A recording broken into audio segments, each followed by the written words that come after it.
روزم رو با یاد حضرت زهرا آغاز می کنم، شبم رو با یاد حضرت زهرا به پایان می برم.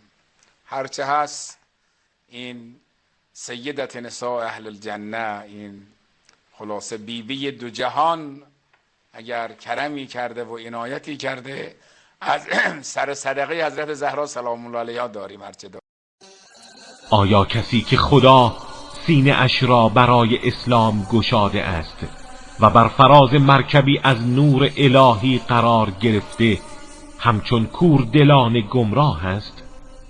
وای بر آنان که قلبهایی سخت در برابر ذکر خدا دارند، آنها در گمراهی آشکاری هستند.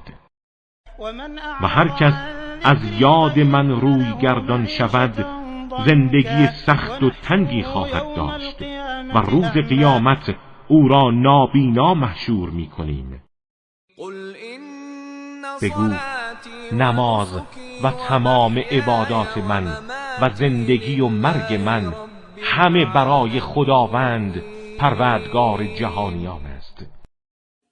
آنها کسانی هستند که ایمان آورده اند و دلهایشان به یاد خدا مطمئن و آرام است. آگاه باشید، تنها با یاد خدا دلها آرامش می‌یابد. بگو خدا مرا کافی است و همه متوکلان تنها بر او توکل می‌کنند.